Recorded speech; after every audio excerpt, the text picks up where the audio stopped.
2000 হত্যাকাণ্ড ঘটিয়ে শেখ হাসিনা ক্ষমা চাইলে কি তাকে ক্ষমা করব? আওয়ামী লীগের ক্ষমা আছে? হাজি যারা আবার নতুন ফ্যাসিস্ট হয়ে উঠতে চায়, দুর্বৃত্ত হয়ে উঠতে চায়, ওদেরকে উপযুক্ত শিক্ষা দেওয়া ছাড়া কোনো ক্ষমা নাই। সরকারের বিরুদ্ধে বক্তব্য দিয়েছে নাকি, তাই ওই টোকাই নাকি খেপে গিয়েছে। প্রথমত হচ্ছে ওই ছোকরা ছেলে, বোঝাই যাচ্ছে ধান্দাবাজি করার জন্য এর সাথে ছবি, ওর সাথে ছবি, কাজী ও কোনো গুরুত্বপূর্ণ ব্যক্তি না। সরকারের এর সাথে কোনো সম্পৃক্ততা আছে বলে আমি মনে করি না। কিংবা আন্দোলনকারীদেরও সার্জিসের নাম এসেছে, আমি বিশ্বাস করতে চাই না যে আমাদের ছোট ভাইরা এইভাবে, বা সার্জিসের বাড়ি উত্তরবঙ্গে, ফারুকের বাড়ি উত্তরবঙ্গে, তার উপরে হামলা করাতে সে সমর্থন দেবে, এটা আমার মনে হয় না। কিন্তু ঘটনাটি খুব রহস্যজনক। এই ঘটনার পেছনে দেশি বিদেশি কোনো ষড়যন্ত্র আছে কিনা সেটিও খতিয়ে দেখতে হবে। কারণ বিপ্লবের পরে প্রতি বিপ্লবের জন্য পলিটিক্যাল কিলিং হয়, রাজনৈতিক হত্যাকাণ্ড ঘটে।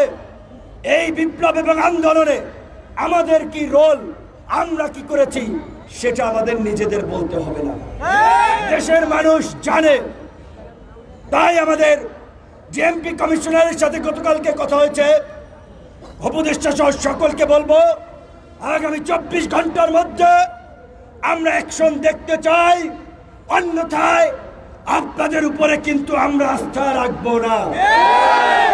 আইন নিজের হাতে তুলে নিয়েই এই শহীদ মিনার এনে বিচার করব। ওরা নাকি ক্ষমা চেয়েছে, এইভাবে সিনেমা স্টাইলে মেরে ক্ষমা চাইলে ক্ষমা হবে না, হবে না। আমরা এত হাতেম তাই না। শেখ হাসিনা 2000 হত্যাকাণ্ড ঘটিয়ে শেখ হাসিনা ক্ষমা চাইলে কি তাকে ক্ষমা করব? আওয়ামী লীগের ক্ষমা আছে? হাজি যারা আবার নতুন ফ্যাসিস্ট হয়ে উঠতে চায়, দুর্বৃত্ত হয়ে উঠতে চায়, ওদেরকে উপযুক্ত শিক্ষা দেওয়া ছাড়া কোনো ক্ষমা নাই। গতকালকে আমাদের টাঙ্গাইল বুয়াপুরের এক ছাত্র নেতার উপরে হামলা হয়েছে। দেশের বিভিন্ন স্থানে আমাদের নেতা কর্মীরা মাদক, চাঁদাবাজি, লুটপাটের বিরুদ্ধে প্রতিবাদ করায় অনেক জায়গায় তাদেরকেও বাধা দেওয়া হচ্ছে। গতকাল গাজীপুরের শ্রীপুরে গণ অধিকারের অফিসও নাকি কুপিয়েছে।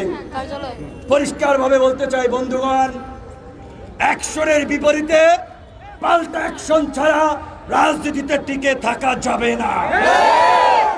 এই বিপ্লব উত্তর পরিস্থিতিতে নানান ধরনের অরাজক পরিস্থিতি তৈরি করতে দেশি বিদেশি এজেন্টরা কাজ করছে।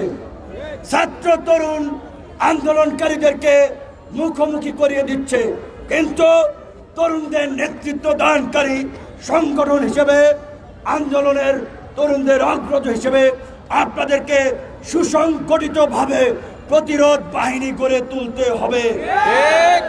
অ্যাকশন হবে, সাথে সাথেই পাল্টা অ্যাকশন। আমি ক্ষুব্ধ হয়েছি, গতকাল করে হামলা করার পরে এই শহীদ মিনার থেকে পার পেল কিভাবে?